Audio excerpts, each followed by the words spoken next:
یو د ظلم واقعه مخې ته راغلې ده چې یو بدبخت تر ورېرې سره زنا کړې ده او بیا یې د هغه زنا نه بعد خپله ورېره ډېره بېدلدۍ سره قتل کړې ده. پښتانو د بدبخت ترې داسې قدم ولې اوچت کړو، دا داسې ولې مجبوره شو چې خپله اووه کلنه ورېره یې ډېره بېدلدۍ سره قتل کړه. نو چلې تاسو د دې پوره معلومات نه ځان خبرول غواړئ، که اوسه پورې چا زموږ د چینل مخه نه وي سبسکرایب کړی، خو موږ زموږ د چینل مخه سبسکرایب کړئ، تر نشان ورڅخه مخه ووهئ. زموږ خل یوه نوې معلوماتي ویډیو تاسو ته په اسانۍ سره میلاویږي.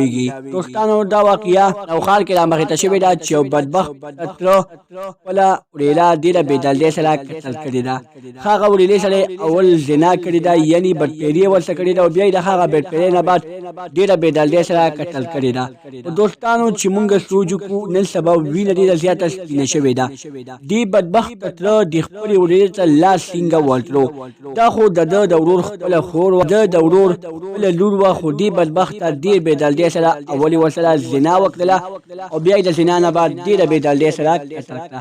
دوستانو دې ترې داسې قدم ولې اوچت کړو؟ ترې اوس ډېر جاري او وایي چې ماته مې دا ورېره ډېره ګرانه وه، خو په دغه وخت کې زه شیطان دوکه کړمه، زه په ځان باندې پوه نه شومه، زه د خپلې ځوانۍ په جوش کې وم، ما د خپلې ځوانۍ براس وباسو، دغې لپاره زما نه خپله ورېره ډېره بېدلدۍ سره قتل شوه. دوستانو دا کس مخکې هم د قتل په کیس کې ګرفتار شوی و، خو نن سبا د پاکستان داسې عدالتونه دي چې کله قتل وکړي او ګرفتار شي واپس په خلاصېږي. همدغه رنګې د دې کس سترګې سرې شوې وې، ده ویلي چې راشه زه به بل قتل هم وکړم بیا به راخلاص شم. همدغه رنګې به کېږي، همدغه رنګې د خپله ورېره قتل کړه او بیا یو څو مودې بعد بیا خلاص شي. دوستانو همدغه رنګې ډېر قاتلان ګرفتار شوي دي، خو اوسه پورې ورسې د سزا موقع نه ده ورکړې.